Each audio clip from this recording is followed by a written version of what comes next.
There is a particular kind of silence that falls over the hollows of the Hudson Valley when autumn arrives. It's a heavy, expectant quiet, where the air grows crisp and the trees blaze in fiery colors as if remembering a long-forgotten violence. It's in this stillness that you can almost hear it, a sound that has echoed through these hills for centuries, the thunder of hooves on a dark, lonely road, the creak of saddle leather, and the terrifying, unnatural silence where a human breath ought to be. This is the sound of the Headless Horseman, a specter so deeply embedded in our collective imagination that his image is as much a part of Halloween as the pumpkin itself. We all know the story, or at least we think we do. A clumsy schoolmaster named Ichabod Crane, a terrifying chase through the woods, and a shattered pumpkin left on a lonely bridge. But the tale spun by Washington Irving in 1820 is merely the surface layer of a much deeper, darker, and more mysterious legend. It's a story whose roots reach far beyond the quiet churchyards of colonial America, stretching back through the blood-soaked battlefields of the Revolution, and further still into the ancient, mist-shrouded folklore of the Old World. In this video, we ride beyond the familiar story. We're going in search of the real Sleepy Hollow, to uncover the history, the folklore, and the chilling eyewitness accounts behind America's most iconic ghost. Washington Irving's The Legend of Sleepy Hollow is a masterpiece of American Gothic literature. It's a story that perfectly captures the nervous energy of a young nation haunted by its European past. Irving paints a picture of a drowsy, superstitious community, a place where the veil between the living and the dead feels unnervingly thin. His protagonist, Ichabod Crane, is a man of letters and logic, yet he is undone by the region's powerful folklore and his own runaway imagination. The story's climax is one of the most famous scenes in literary history. Fleeing through the darkened woods after being rejected by his love, Katrina Van Tassel, Ichabod is pursued by a towering figure on a powerful black steed. A headless rider, said to be the ghost of a Hessian trooper whose head was shot off by a cannonball during the Revolutionary War. The chase ends at the bridge spanning the Pocantico River near the Old Dutch Church. Just as Ichabod believes he has reached safety, the horseman hurls his severed head, which turns out to be a pumpkin, at the terrified schoolmaster. Ichabod Crane vanishes from Sleepy Hollow forever, leaving behind only a stray horse, a trampled saddle, and a mysterious, shattered pumpkin. It's a wonderfully crafted ghost story, full of ambiguity. Was the horseman a real specter, or was it Ichabod's rival, Brombones, in disguise, seeking to scare him out of town? Irving never gives a definitive answer, leaving the terror to linger in the reader's mind. And linger it did. Irving's story was an instant success, transforming a collection of local ghost stories into a national myth. But he didn't invent the horseman. He simply gave a name and a narrative to a phantom that was already said to ride through the valley. To find the origin of that phantom, we must look away from the pages of fiction and turn instead to the stark, brutal reality of war. The story that Irving captured was a folk memory, an echo of real trauma that had scarred the landscape and the people who lived there.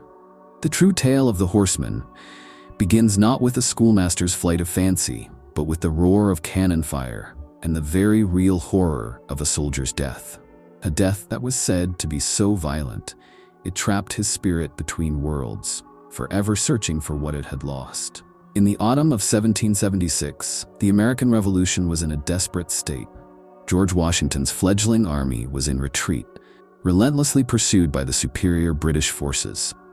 The area around what is now Sleepy Hollow and Tarrytown was a volatile and dangerous neutral ground, plagued by skirmishes, raids, and constant fear. To bolster their numbers, the British had hired thousands of mercenaries from the German state of Hesse-Kassel. These soldiers were known simply as Hessians. They were professional soldiers, feared for their discipline and their brutality. To the local colonists fighting for independence, they were a terrifying, almost demonic presence. Foreign invaders speaking a strange tongue, fighting not for a cause, but for coin. On October 28, 1776, the Battle of White Plains erupted just a few miles from Sleepy Hollow. It was a chaotic and bloody engagement. Amid the cannon smoke and musket fire, local legend tells of a particular casualty, a Hessian artilleryman, struck squarely by an American cannonball. The impact was so devastating that it decapitated him instantly. His comrades, in the heat of battle, hastily buried his headless body in an unmarked grave in the cemetery of the old Dutch church of Sleepy Hollow. His head, however, was left behind on the battlefield, lost to the chaos of war. It's from this single, gruesome event that the legend is believed to have been born. Soon after, locals began to whisper stories. Stories of a lone figure on horseback seen riding frantically from the site of the battle towards the churchyard, as if searching for something. They said it was the Hessian, his spirit tethered to the earth, cursed to rise from his grave each night and gallop through the hollow in a desperate, unending quest to find his missing head. He could not rest, they said, until he was whole again. This wasn't a quaint tale to be told around the fire. It was a manifestation of the community's collective trauma. The Hessian soldier represented the faceless foreign enemy. His decapitation was a symbol of the brutal, dehumanizing nature of the war that had torn their lives apart. His nightly ride was a constant, spectral reminder of the violence that had soaked into their very soil. He was the ghost of their own history, a history they could not escape. So the spectral rider of the Hudson Valley was not a whimsical creation, but a ghost born from the very real blood and iron of the nation's founding. Yet, as compelling and localized as this origin is, the idea of a headless horseman is not uniquely American. It seems the Hessian soldier was not the first of his kind, but rather the American incarnation of a much older, more universal terror. A phantom that has haunted the crossroads and lonely paths of Europe for 1,000 years. Long before colonists whispered tales of a headless Hessian in the state of New York, the people of Ireland spoke of the Dullahan. And the Dullahan is a creature of pure, undiluted nightmare. He is no mere restless spirit searching for his head. He is a harbinger of death itself, an unstoppable force from the fairy world. He rides a magnificent, snorting black charger, its eyes glowing with a malevolent fire. He is dressed all in black, but where his head should be, there is nothing. Instead, he carries it with him, tucked under his arm. The head is described as having the texture of stale dough, with a hideous, lipless grin that stretches from ear to ear. Its dead eyes are small and black, darting about as if watching everything at once. And in the darkness, the decaying head is said to glow with a sickly phosphorescence, lighting the way. The Dullahan is not a ghost to be outrun or reasoned with.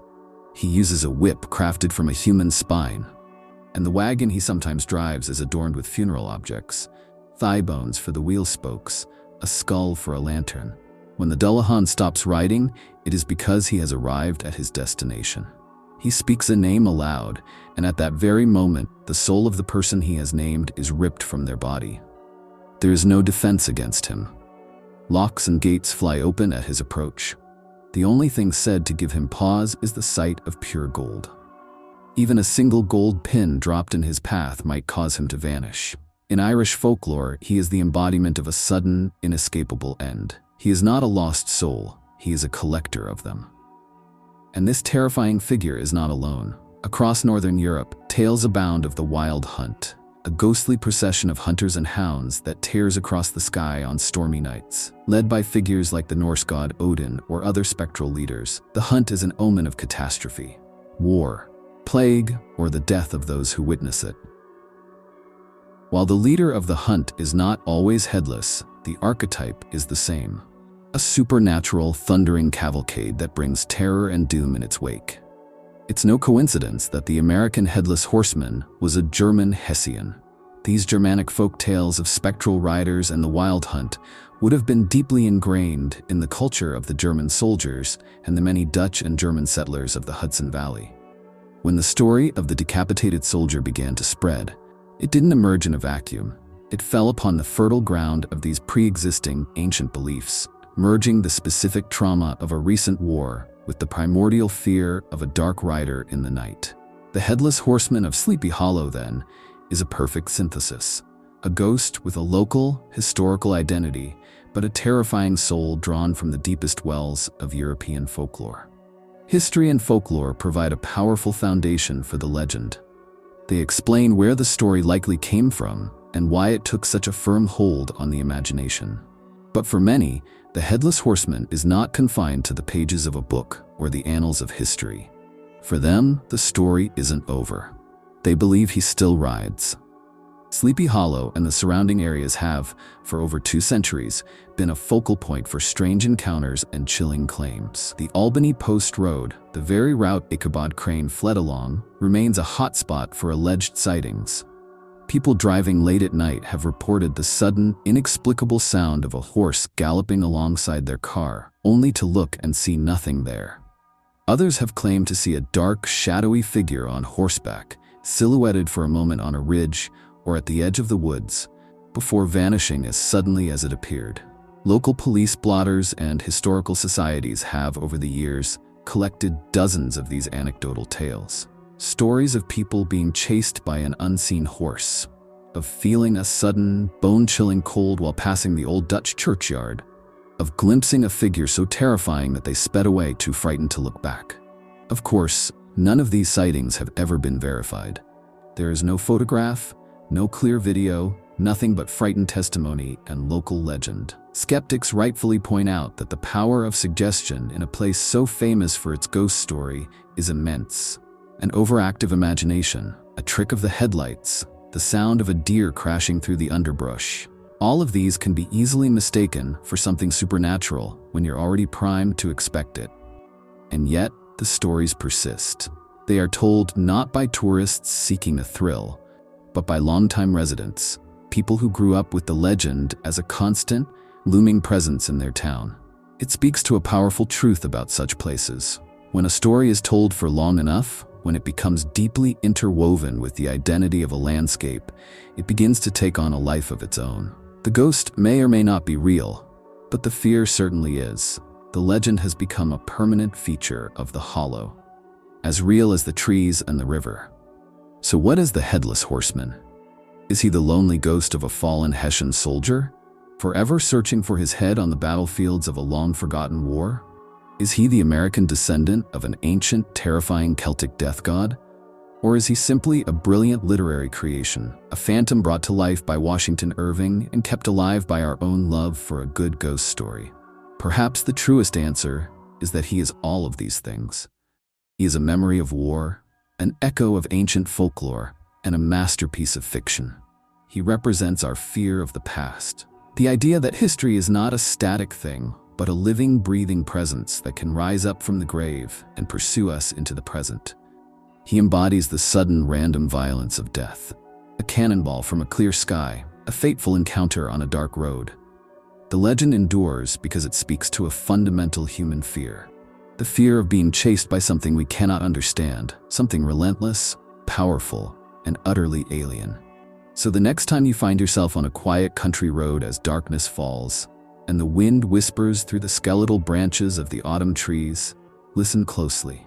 Listen for the sound that comes from just beyond the reach of your headlights, the thunder of hooves on pavement.